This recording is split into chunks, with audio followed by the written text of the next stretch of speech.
About to leave, already packing. Come with me, I'm not really asking. We'll get away to a place where we don't know. About to see the world in action, what we can be, life with no distractions. We'll get away, this is what we waited for. Take my hand, we'll make it somehow. We can't miss out.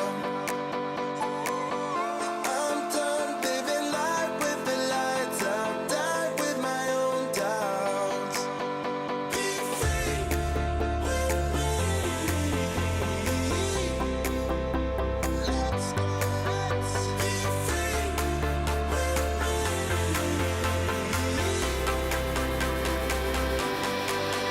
Be free.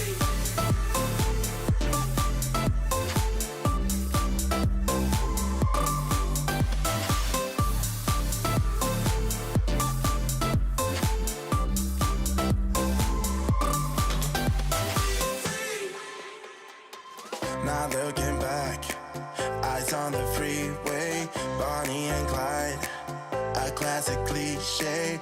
We're on the run, this is what we waited for. Take my hand, we'll make it somehow. We can't miss out. I'm done living life with the lights out. Die with my own doubts. Be free.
Good evening, hello, and welcome to our latest GCSE Sociology live stream. I'm joined this evening by ever, as ever, by let's rewind, start again. I'm joined as ever by Vicky and Sarah, who are going to be leading tonight's live stream, and we're looking at power and authority this evening, so more on the social stratification topic. Yeah, great stuff. And shall we get straight into it, shall we? Sounds good. Okay. Challenge to crack on with. Okay, so let's get straight on to the first activity. If you are watching us live, please do join in the live chat window. If you're watching on replay, which we know lots and lots of you do, obviously you can't join in the live chat window, but you might be able to pause your video and give yourself a bit more time for some of the activities and things like that. Okay, let's go on to the first activity. Super. So you have 60 seconds to match the key terms with the definitions that you are going to see. They are all to do with the power topic within stratification. So you need to match the letters on the left with the numbers on the right, and we will give you 60 seconds to do that. So Duncan, if we can have the minute timer on, please. Super, thank you. So we have the terms power, we have coercion, we have authority, political authority, rational authority, and charismatic authority. So all you need to do is type in the letter, type in the number that goes with it, and see how you get on.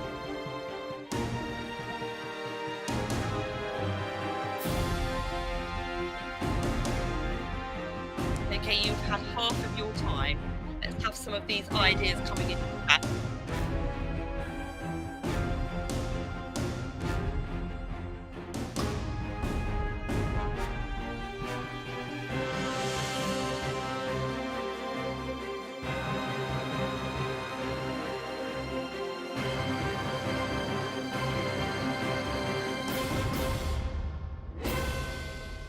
Super. So in a moment, we will reveal the answers. Those of you that had a go, well done. If you need to give yourself a bit more time because you're watching on replay, then pause the video now.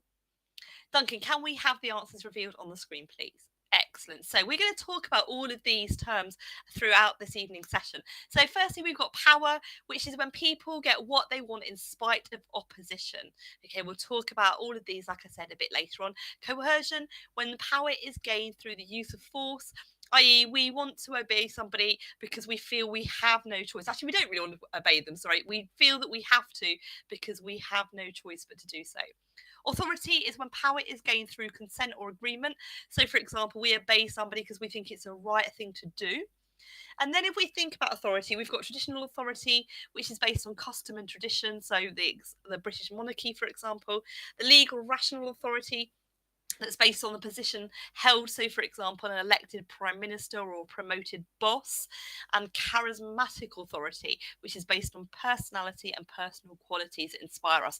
So, for example, Gandhi leading the struggle for India's independence from the UK will be a really good example of that. So, again, we're going to talk about these a bit later on in the session. So, I'm going to hand over to Sarah, who is going to explain what we are covering in this evening's session. Okay, so what do we need to know about power? So first of all, we'll be looking at what is power and how is it gained? And then we'll move on to the three main sources of authority, and we'll be drawing on the ideas of Max Weber for our foundation of the understanding of power. We'll look at traditional, legal, rational, and charismatic power authorities.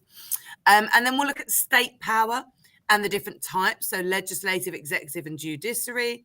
And then we'll be looking at some examples of power relationships that we experience every day. And then we'll look at the Marxist and feminist perspectives on those and build on Weber's ideas with some conflict theories. So if we have a look at the next slide, we can start to think about what power is and how it's gained. So Weber gives us some really useful ideas on power here. So what Weber tells us is that power is about being able to get whatever you want despite opposition, and that we exercise power over someone when we influence them. And that power can be based around two key things. So coercion is one of them. So it's the use of force as part of power. And the other side is authority. So where the structures of society are set up in a way that we obey willingly. And Vicky is going to talk us through Weber's three sources of power. Okay, so we have actually covered these in a previous session, but we thought it was worth having a look at them again because it is an important part of the stratification topic, and also Weber's ideas around power is something that people often get quite confused on. So he talked about this idea of these three types of authority that we've already mentioned: the traditional, rational, legal, and charismatic. In each of these cases, the people who are being subjected to authority accept the exercise of power. They give their consent, they believe it's legitimate and proper. So it's not like they're being forced and coerced into accepting this power. They believe it is the right thing to do. So if we have a look at traditional, this is where people have inherited that power, or they're powerful through the long-standing tradition. So we accept this authority of an individual or a group because it's customary for us to do so. For obviously the most obvious example of that is the UK. So Queen Elizabeth II has exercised authority based on this tradition that dates back for hundreds and hundreds of years in our country. Lots of people will argue that it's actually a really outdated tradition, and lots of people are quite opposed to the monarchy in the current UK, but people still accept her in her role because it is traditional. We then have rational legal, so where people are powerful because they are given authority based on an accepted system, so i.e.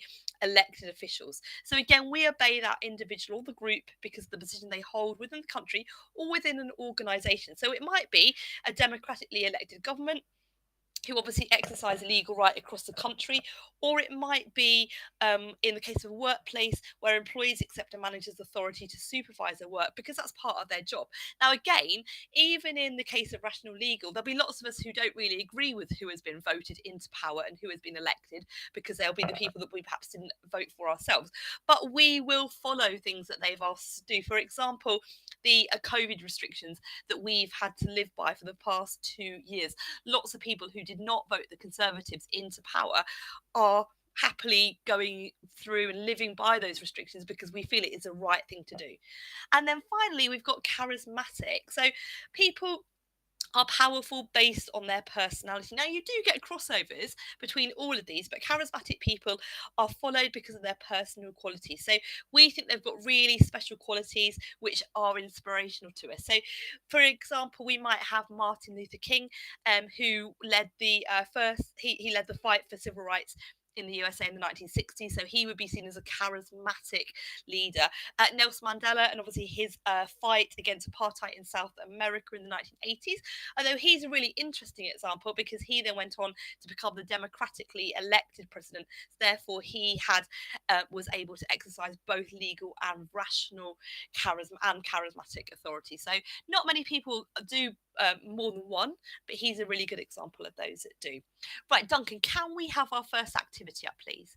Super. So we're going to have a think about the drawbacks of the rational legal type of authority. So it's a give me three activity. You will have 60 seconds on the clock, and you have just got to give me three things that you think might be wrong with the rational legal type of authority.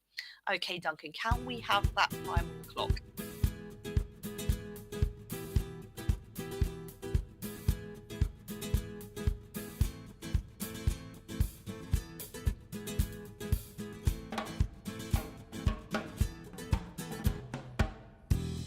Okay, so if you can pop your ideas into the chat window. If we get to the end of the timer and you need a little bit more time and you're watching on replay, then obviously you can pause the video.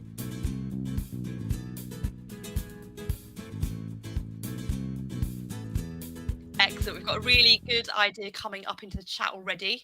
Oh, it was 30 seconds, not 60. Sorry, that's me getting carried away. So we have in the chat the idea of a leader being corrupt. That's really interesting. Well done. So let's have a look at some of the other ideas that we could have had.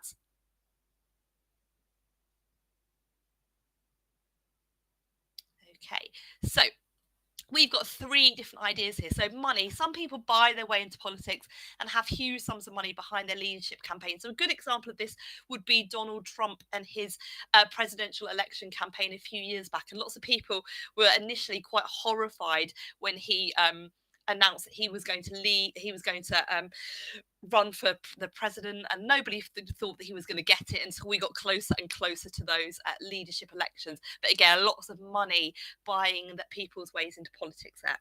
Traditional voting patterns. So someone gets into power because a group of people have always voted that way, not necessarily on merit. So this would be an example of like a really safe election seat. And there are lots of examples of this across the UK where people are not really voting for the person that they think is going to be a good MP. They're just voting because they've always voted that way. It's some really quite famous examples of politicians who have been quite controversial and not necessarily done a particularly good job, but they've got in because where they live has always voted in a certain way. And the idea of political campaigns are often based on personalities rather than policies. And certainly that's something that we've seen more and more in the last few years, particularly in the UK government around Brexit. You could argue that, and certainly around the most recent general election, you could argue a lot of that was based on personalities rather than policy. So some really interesting ideas there. That idea of the drawback of what should be a really, really legitimate way of picking your country's leader. So I'm going to hand back over to Sarah now. Okay, so we're going to have a look at these three types of power. We're going to look at legislative, executive, and judicial. So let's start off with legislative power. So we see this in the UK where our legislation is made, and that is the House of Commons and the House of Lords. So there's this whole process that happens where legislation is proposed in the form of bills, and it goes through both of those houses, and if it's accepted, it becomes legislation that then is, this form of power that we all have to follow. And that, of course, ties in, this type of power that Vicky was talking about just now, where the MPs who are in the Commons, who get to take these votes and get to be part of this process, are elected into Parliament to represent their constituents. So there's a democratic process, but it creates this legislative power, which we are then all controlled by, essentially. So let's have a look at executive power. So this is slightly different because this is the kind of civil service, or what we might refer to as the bureaucracy or an administration. So this advises, these are the people who advise government ministers on policy and on implementing laws. They are politically neutral. So that's where they're different from the politicians. They're politically neutral. They don't take sides between the parties. They don't get involved in debates, but they do present factual information and they do advise. So local government is also part of this. So this is, another type of power. And then we'll go on to judicial power. Thank you, Duncan. So this is the courts. This is judges. They are the ones who interpret the law, and then they apply the law and they enforce the law. So the judiciary, once offenders have been caught, it's the criminal justice system that people will go through and will be therefore given the enforcement of the law. And that might be prison sentences, that might be fines, that might be bans from being a director of a company or something. But the way that it is interpreted, the way that the law is applied is done, the power is in the hands of the judges. And of course, there's a whole system there. There are different levels. There's the Crown Courts, there's the magistrates, there's the family courts. So there are all different types of enforcing the law, whether it's in a tribunal hearing or whether that's in, the highest level of court for really, really serious criminal cases. So we've got legislative, executive and judicial. And I'll hand back over to Vicky, who's going to inform us a bit more on the sociological perspectives of judicial power. Okay, thank you very much. So, as with every single topic in sociology, obviously our main schools of thought completely disagree on all sorts of aspects of of power and judicial power in particular. So if we think about the functionalists, they see court as a really positive part of society, and they focus on the role it plays in keeping individuals under control and the idea of protecting social order and keeping us all safe. So they're protecting a society from dangerous individuals by sending them to prison, for example, or they are using other sanctions to discourage crime. So that idea of kind of stopping people before they kind of make that decision to commit a crime in the first place. So it reminds us of boundaries, and this is really well supported by the media. So a really good example of this would be the 2011 riots. So we've talked about these in the crime and deviance sessions before. So during these riots, newspapers actually printed images of the rioters, reminding people what would happen if they too broke the law. So it's kind of like a way to really embarrass them, naming and shame them. And I guess it's a bit like a modern version of being put in the stocks back in medieval times. So you were really named and shamed. Your face was on the paper for being a rioter, then you were most certainly going to lose your job and all sorts of things there. If we think about the Marxists, so these people see the courts as being keeping social control. But they criticise the courts for favouring the rich and powerful. So the courts are unfair, they would argue, that they protect the interests of the rich and powerful at the expense of the poor and vulnerable. So the idea here that judges shape the law of the UK through the decisions they make, Parliament might make those laws, but judges interpret them, like Sarah just said. So Marxists would argue that perhaps the formal customs of court, along with those costumes worn in court as well, are unfamiliar and perhaps would be intimidating for working class people. They also would argue that working class people perhaps couldn't afford such great legal representation, so therefore might come off worse in a sort of a courtroom situation anyway. Now, if we then think about feminists would argue that the courts are run mainly by white, male, middle class or elderly people, who are not representative of society as a whole. So if we think about that sort of how it represents us, so we've got 75% of UK senior judges are Oxford graduates, so Marxists would obviously have something to say about this. 28% of judges are female, so again the feminists wouldn't think that is representative of society on a whole. And if we then bring in ethnicity into here as well, only 5% of judges are from ethnic minority groups. So lots of people would argue that this system isn't truly representative of the UK as a whole. Okay, I'm going to hand back over to Sarah for a go on the connection spinner. Okay, we're going to do a couple of connection spinners here. One of my favourite activities. We've got no idea where it's going to land. We are looking at people with power And then we're asking for you to talk about how they can exert their power and how this works. So we'd like you to give a description of whichever one the spinner lands on. So let's see, where is the spinner going to go? There it is. Where it's slowing down, where is it going to land? So peers, how do our peers exert power over us? How can our peers have an impact in terms of power? What power do our peers have? So a minute to think about that. Some good suggestions coming in. Well done. So let's have a look at our suggested response. So if you were thinking about this as part of an exam question, you would think about how our peers can actually encourage good behavior. So we've got this kind of positive peer pressure. Or, as we've seen with many sociological studies, there could be the opposite of that. There could be alienating or leaving people out, and that's a form of power, isn't it? And that has an effect on people, or ganging up on people, maybe ostracizing people. And we see that not just within school, but we see those peer effects in wider society as well. So we can see there that people who have power within society, it's not simply our MPs and our judges, but there are different power relations within society as a whole. So let's have a go at another one, see where the spinner lands this time.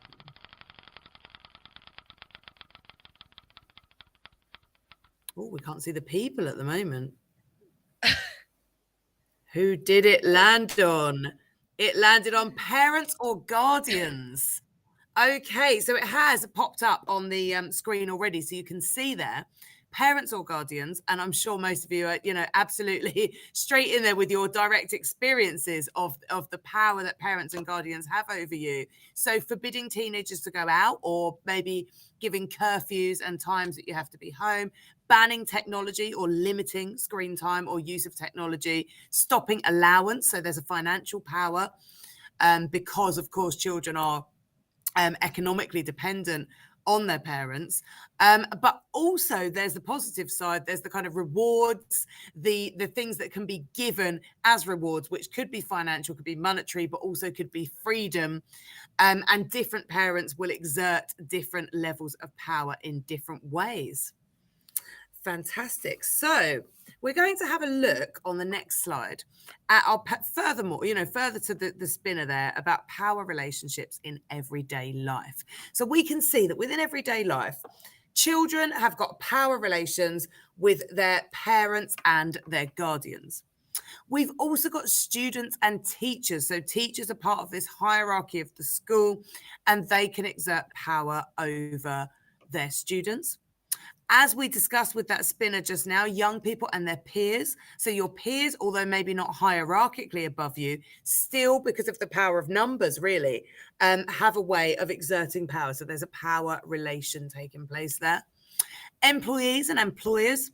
So your boss or your line manager, or the director of the company will have a position that is hierarchically above you. So employers get to exert their power over employees. And also we've got the police. So the police, the criminal justice system, and the police are out there, in the streets enforcing this and creating this kind of maintenance over the public. So the police have got the power to arrest you.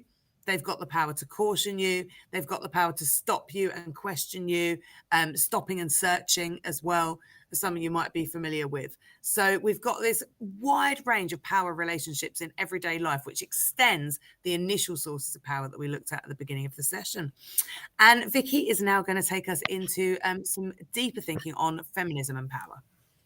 Excellent. It's probably just worth mentioning as well with those last ones that lots of those relationships end up with lots of conflict. So if you think about the teacher-student relationship, certainly when the police are trying to exercise their control, for example, I don't know, perhaps if they were trying to disperse members of the public through a dispersal order, that leads to conflict. So there's lots of really interesting sort of overlaps there. We've talked about conflict quite a lot in other sessions, and obviously power and conflict are really interlinked. Right, so our last piece of content for this evening is looking at Sylvia Warby's really famous theorising patriarchy study of 1990. So She talked about patriarchal control. She's done lots of work on this, and patriarchal society has come up in the chat for when we were talking about the connection spinner a minute ago. So that's a really good idea coming through here. So hopefully we all are familiar with patriarchy, and we know it means a society controlled or dominated by men. So Warby argued lots of things about patriarchy. She did lots of her work around this. And she argued that contemporary society is still very much patriarchal, but the nature of this has changed throughout the 20th century. So it's different. Women do have much more freedom than in the past, but there still is lots of ways to go, and men are still exercising that control. So she talked about how it was once about men directly controlling wives or daughters in the home, but now it's a bit more complex and it happens throughout society. So she identifies 6 sources of patriarchal control, which we're going to have a quick look at. So the first one was that idea of paid work. She talked about the fact that women are exploited at work. And this is something that we have talked about in previous sessions, the idea of the gender pay gap where men get paid more than women, the idea of the glass ceiling where women perhaps are not promoted to senior positions, often linked to the fact that perhaps bosses might think that they're going to take time off work to have children. They might not be seen as quite so reliable as an employee. And they are often expected to take on a mothering role, and therefore that idea of taking career breaks or working part-time around family. So that idea, that paid work, patriarchal control there. So secondly, she identified the idea of housework as being a source of control. So she called this the patriarchal relations of production, and argued that men benefit from women doing unpaid work in the home. Now again, lots of people would argue that this is maybe not the case so much anymore. Certainly if we think about other work from other sociologists looking at conjugal roles, we see that they are much more shared out than they used to be, the idea of the symmetrical family. But generally, the argument, she would argue that men don't do quite so much, and they do benefit from women doing lots of unpaid work. Okay, the third one she looked at was the idea of culture. So she argued that there is a gender equality in countries like there's gender equality in countries like the UK now, but there is still some real differences in norms and values for men and women, and culture is still patriarchal. So it is still seen as a social norm that a man is the head of the household, even though we have had the last few decades where women are going out to work, and in often cases, in some cases they are earning more than their male partners. We get the idea of gender stereotypes being reinforced in the media. So she would argue that was another form of patriarchal control. She also talked about sexuality. So really different expectations and standards between men and women when it comes to sexual behaviour and relationships.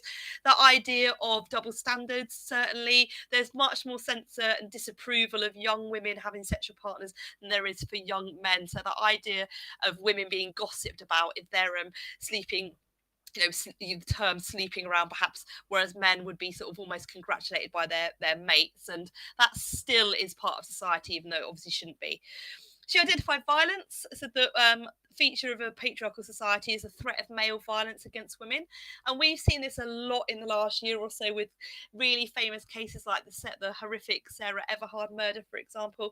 So one way in which women are controlled by men is that men could use their physical strength to force them to comply. And obviously that's it is a real issue, and it's one of those things where women are quite often told to look after themselves, be a bit more careful when they're going out, because of this horrible threat that they have constantly.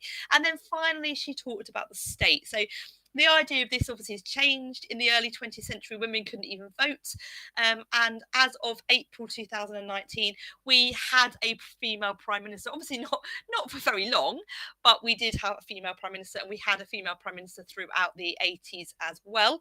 But generally, politics is quite male dominated. Women do form a minority of MPs, and decisions for everyone are generally taken by men. So lots of things to think about there. People who criticise Warby and sort of feminism in general would point out that we have had these really good strides towards gender equality that have taken place over recent decades, but Warby and other feminists would argue that we haven't perhaps gone far enough. Okay, I'm going to hand over to Sarah for some exam practice. Okay, so this is a time in our session where we have a look at a 4-mark exam question. So you can see on screen here, the question we're posing to you today is identify and explain one way that the relationship between employers and employees could be seen as imbalanced. So we're drawing back on that kind of critical idea of power. So take a moment to have a think. And if you want to have a go, if you're watching this on replay, you want to have a go at this would be an ideal time to pause. And then you can restart once you've had a go at answering the question. So we are about to have a look at some guidance for answering this question so you can access all of the marks available. So we're looking for one way. And one of those suggestions could be bosses telling workers what to do, and the fact that they will comply because there is the risk of getting fired or made redundant. Therefore, we can see that that's an imbalanced relationship, a power relationship that's imbalanced because there is no involvement of the employee in that decision-making process in terms of what to do, how to manage the workload. Often they're simply expected to follow instructions. And particularly as nowadays we do have less legislation in place in terms of trade union protection. So therefore, it's even harder for employees to question the authority and what they're being asked to do and perhaps how they're being asked to do that. So if we have a look at our exam goal, there's a reminder here that you are looking to develop only 1 point because you won't be given any marks for giving extra points because the question clearly states that you're looking for one answer. So you pick that key idea. It might be the aspect of not having any say in how the work is done, but being told that you have to do it, and the threat of disciplinary action or the threat of losing your job being held over you by that employer. And you would then develop that idea of power, perhaps talking about the workers having to follow instructions even if they don't agree with them, and also talking about those potential consequences so that you're able to really develop that response in order to gain all 4 marks. But to work a bit further on how we develop these answers so that we get all 4 marks and we show the relationship, Vicky's going to take us through one of our brilliant stepping stones activities. Brilliant. Thank you very much. So we're going to try and get you to complete a chain of analysis to illustrate how the relationship between employers and employees is unbalanced. So Duncan, if we can have the stepping stones up on the screen, please. Super. So if you've seen previous sessions, you will know that with this activity, we have the start and the end of our paragraph on the screen. You've just got to make those steps in between to make it a good and decent paragraph. Now, as it is a reasonable answer, but we can make it much better with a couple more steps. So workers have to carry out the task that their bosses ask them to complete, ... which shows there is a clear imbalance between employers and employees, with employers holding all the power. Okay, so it's an all right answer. That would probably get you a couple of marks at the most. Let's see what we could write though for a much better answer. So if you can pause the video if you are watching on replay to give yourself a bit of time to answer this question properly. So think about what could be the next step. Workers have to carry out the task that their bosses ask them to complete.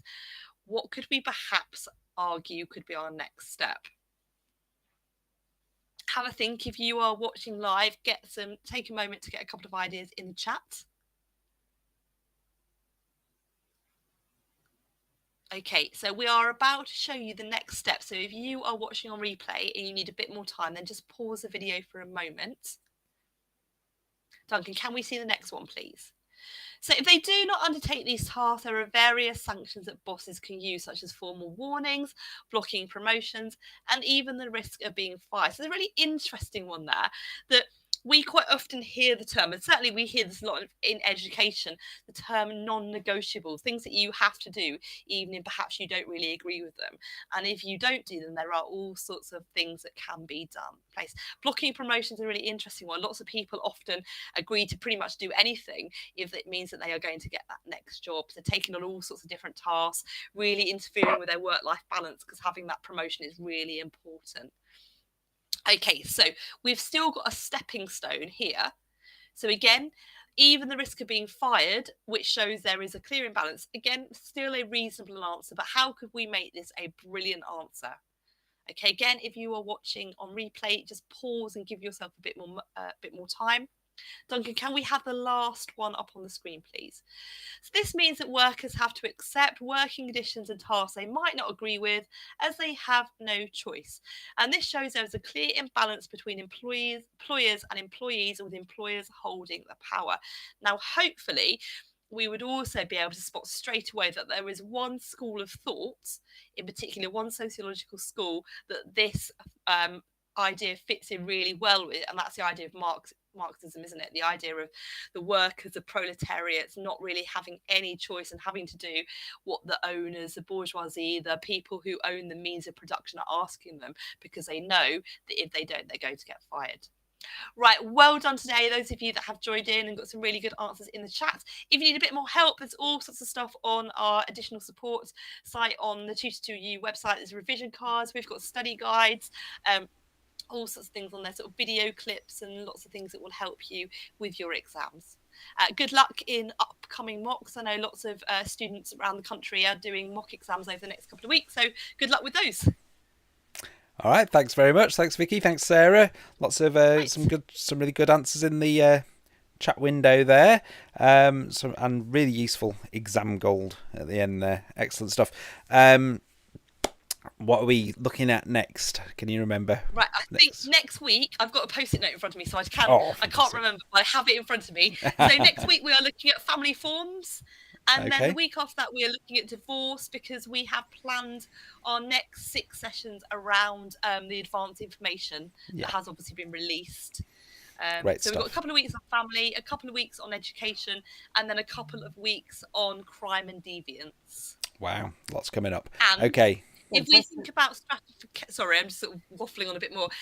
Stratification, if we think about the advanced information there, that's a functionalist theory on social stratification and poverty as a social issue. And we did those just before half term. So if you've missed them, then please go and have a look at our replay section on tutor2u.net live, which Duncan is pointing out, because those sessions are on there and they are the focus of your longer answer questions, obviously in your summer exams. Fantastic. Thanks for that, Vicky. Good question. So there's plenty to go on there. If you press the like button on here, that will help other people find these sessions. And if you subscribe to Tutor2U on YouTube, then you'll find out when we're next going live. And of course, we have these for other GCSE subjects as well, such as geography, business, and others. So, it could well be, if you've and history, that we can support you with your other subjects as well. Okay, thanks very much, guys. We will see you soon. Bye-bye. Bye.